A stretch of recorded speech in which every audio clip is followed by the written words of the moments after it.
उत्तर प्रदेश के मझवा विधानसभा क्षेत्र में होने वाले उपचुनाव को लेकर सभी की निगाहें टिकी हैं।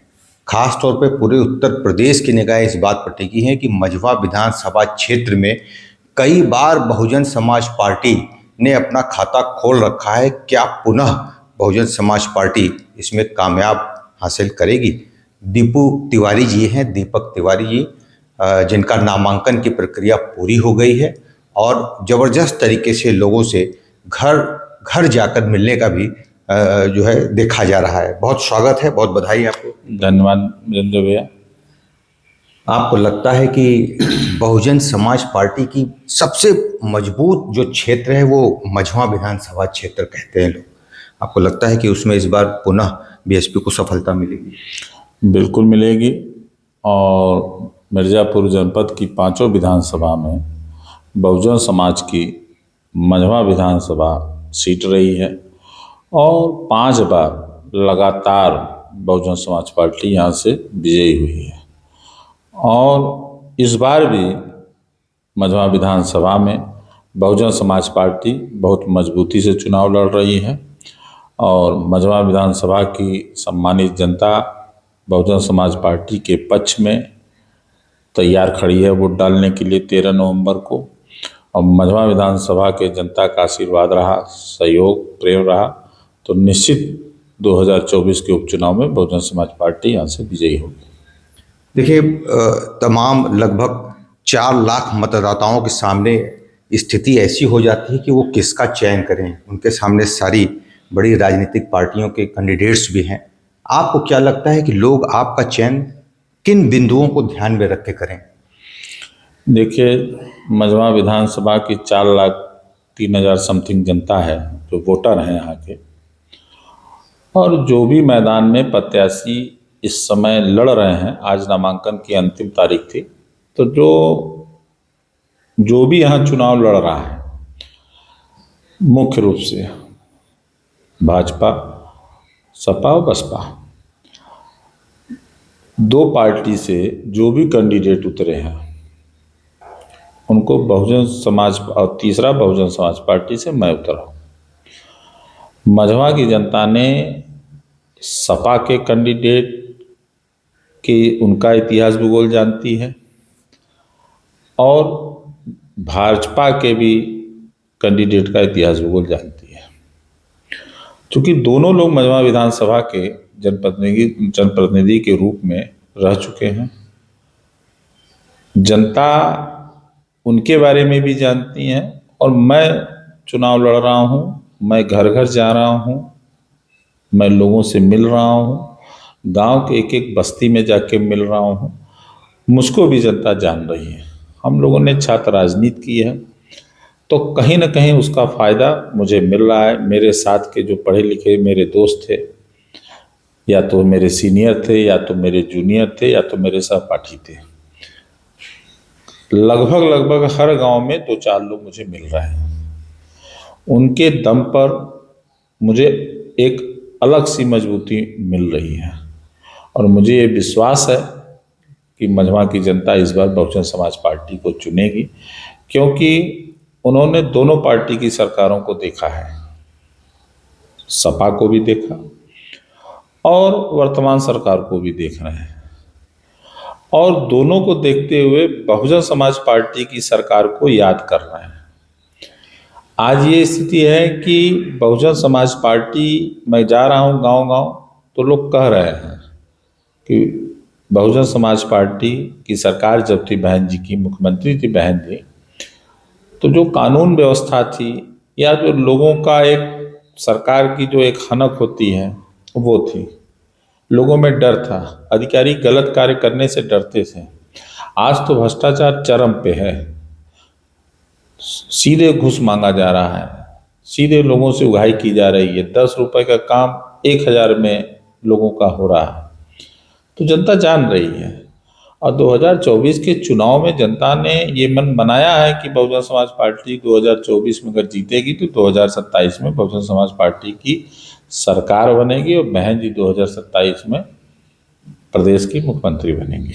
लोग यहाँ तक कह रहे हैं कि बहुजन समाज पार्टी दरअसल मझवा में शायद इतना नहीं लड़ रही है जितना दीपू तिवारी का चेहरा लोग पसंद कर रहे हैं, और क्या आप ये भी कह रहे हैं कि एक फ्रेश चेहरा और साफ छवि का भी लाभ आपको क्या मिल सकता है? देखिए, ये तो जनता को तय करना है। ये मैं अपने मुंह से कुछ नहीं कहना चाहता। मैं अच्छा हूँ बुरा हूँ, मैं तो जनता से कहता हूँ कि मैं अच्छा नहीं हूँ, लेकिन अगर आप तीनों कैंडिडेट की तुलना में बात करेंगे, मैं क्यों कहूँ कि मैं ही बहुत अच्छा हूँ। मैं तो कह रहा हूँ भाई, मुझको आप बुरा ही मान लो, लेकिन जो अन्य कैंडिडेट आपके सामने मैदान में हैं, उसको उसमें मुझे भी शामिल करके तीनों की तुलना आप कर लो। अगर उस तीनों में दीपू तिवारी आपको सही लगे तो आप अपना जनप्रतिनिधि चुनिए। आपको, मैं नहीं चाहता कि जनता अंधेरे में रहे। जनता अपने को ठगा महसूस कर रही है, मझवा की जनता। कोई कहा कि अरे फला डॉक्टर हैं, एमबीबीएस हैं, डॉक्टर हैं, आएंगे इलाज करेंगे। जनता धोखा खाई। एक डॉक्टर 15 साल फर्जी डिग्री लेके डॉक्टर बने, जबकि अभी उनकी डिग्री देखेंगे तो 8 और 9 की डिग्री लगी है, किसी में हाई स्कूल में लगी है, तो फर्जी डॉक्टर बन के वो 15 साल रहे। तो जनता कब तक अपने को ठगा महसूस करेगी, मझवा की जनता। और दीपू तिवारी चुनाव लड़ रहे हैं मैदान में, तो मैं कह रहा हूं कि आप तीनों कैंडिडेट की तुलना कर लीजिए। दीपू तिवारी उनसे 19 नहीं पड़ेगा, उनसे 20 ही रहेगा, 21 रहेगा। जिनको आप कह रहे हैं कि 15 साल फर्जी डिग्री पर उन्होंने काम किया, वो भी तो बीएसपी के ही बैनर तले वो विजयी रहे। आपकी बात सही है। मैं कहाँ कह रहा, मैंने तो शुरू में ही कहा कि मझवा विधानसभा 5 बार बहुजन समाज पार्टी जीती है। कोई व्यक्ति चुनाव नहीं जीता है, बहुजन समाज पार्टी जीती है।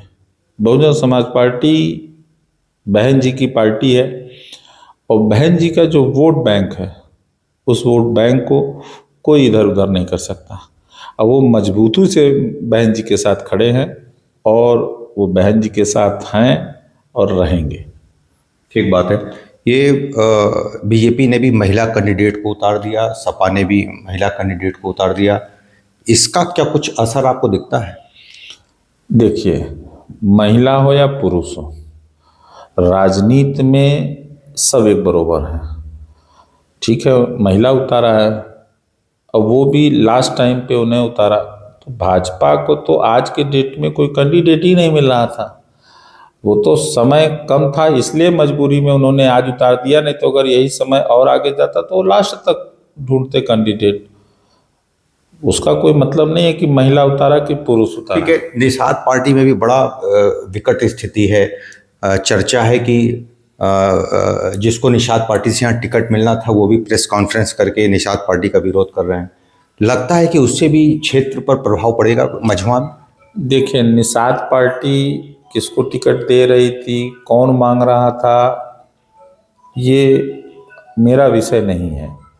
क्योंकि निषाद, अच्छा एक चीज़ ये होती है कि जब आदमी इतने दिनों से लगा रहता है और उसका अचानक टिकट कटता है, तो स्वाभाविक है कि उसके मन में कष्ट होता है, उसके जो समर्थक होते हैं उनके मन में कष्ट होता है। और जो राजदीन पार्टी की निष्ठा, एक विश्वास पर हम लगे रहे, और लास्ट टाइम अगर टिकट कटा तो ये बहुत ही खराब दिन होता है। और राजनीति में इसका एक माने है। जनता के बीच में लोग जा रहे हैं, आ रहे हैं, दौड़ रहे हैं, अपना तन मन धन लगाए हैं, और लास्ट टाइम में अगर किसी का टिकट कटे तो कष्ट होना स्वाभाविक है। वो कष्ट लोग कह रहे हैं कि बीएसपी के लिए तो फलदायी साबित हो सकता है। देखिए, वो कष्ट फलदायी साबित हो सकता है, उसमें कोई डाउट नहीं है, लेकिन ये उनकी अपनी राजनीति है।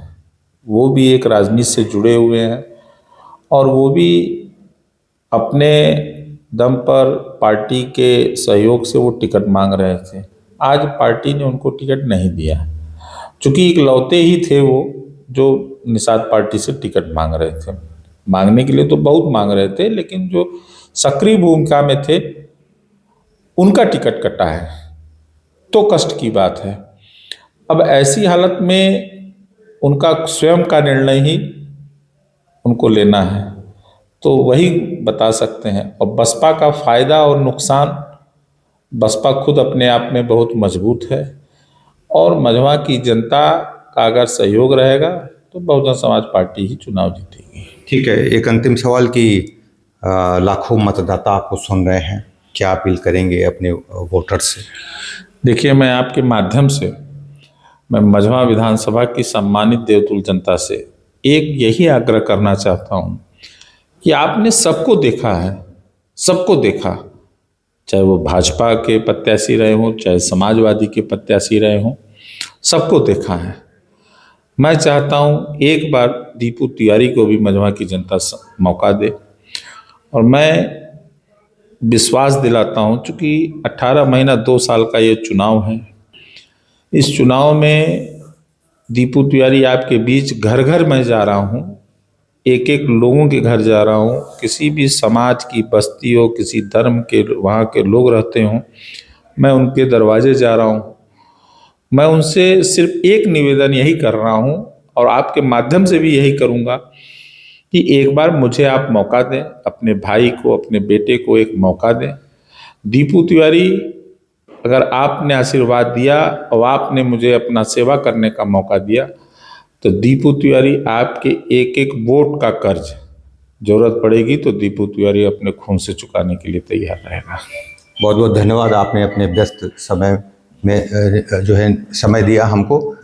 तो बड़ा दिलचस्प बात है कि 13 नवंबर को मझवा विधानसभा क्षेत्र की जनता इस बात पर मुहर लगाएगी कि क्या जिनको वो देख चुकी है उनको दोबारा देखेगी, या जिन लोगों के परिवार को देख चुकी है उनको देखेगी, या एक नए साफ सुथरी छवि को आजमाएगी। मिर्जापुर से टीवी 100 के लिए वीरेंद्र गुप्ता की रिपोर्ट।